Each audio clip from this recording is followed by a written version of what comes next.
హల్లెలూయా. యేసుక్రీస్తు నామములో అందరికీ హృదయపూర్వక వందనములు. ప్రత్యేకమైన సమయంలో ఈ ప్రత్యేకమైన రోజు యొక్క వాగ్దానంతో మీ ముందుకు వచ్చిన్నాను.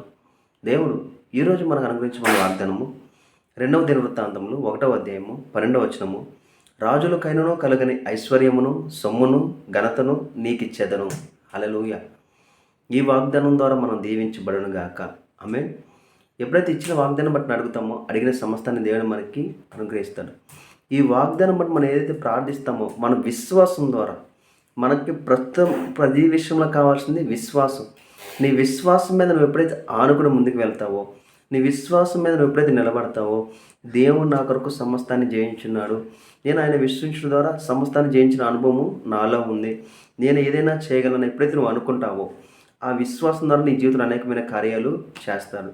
ఇచ్చిన వాగ్దానం ఏంటి? రాజులకైనా కలిగిన ఐశ్వర్యను సొమ్మును ఘనతను నీకు ఇచ్చేది. నువ్వు దీన్ని ప్రతిరోజు ధ్యానించాలి. ఈరోజు నన్ను మహింపరిచాడు కానీ దేవుడు ప్రతిరోజు నిన్ను మహింపరుస్తూ ఉంటాడు. ప్రతిరోజు నిన్ను అనేకమైన ఆశీర్వాదాలకు విజయాలకు నడిపిస్తూనే ఉంటాడు. ఎందుకంటే నీలో ఉన్నవాడు లోకంలో ఉన్నవాడంటే గొప్పవాడు. కాబట్టి నువ్వు చేసే ప్రతి పని ఎప్పుడైతే దేవునికి అప్పగించి నువ్వు ముందుకు వెళ్తావో దాంట్లో అద్భుతమైన విజయం నీవు చూస్తావు. ఈరోజు ఈ వాగ్దాన ఫలాన్ని మీరు అనుభవించును గాక. ఆమేన్. ప్రార్థించుకుందామా? స్తోత్ర మహోన్నతమైన దేవ, నీకే ఉంది నా స్తోత్రాలు చెల్లించుకున్నాం తండ్రి. ఇచ్చిన వాగ్దానం బట్టి నీకే కోట్ల స్తోత్రాలు చెల్లించుకున్నాం దేవా. ప్రతి ప్రయాణంతో మీరే తోడే నడిపించండి. ప్రతి అప్పు ఐశ్వర్యంగా మారును గాక, ప్రతి అనారోగ్యం ఆరోగ్యంగా మారును గాక. ఇదిగో ఏ విషయం గురించి తండ్రి ప్రార్థనలు ఏకీవించున్నారు తండ్రి, ఏ విషయం గురించి అయితే ఇదిగో తండ్రి ఆలోచిస్తూ తండ్రి ఉన్నారు తండ్రి, ప్రతిదానికి సమాధానం వచ్చును గాక అని ప్రవచిస్తున్నాం తండ్రి.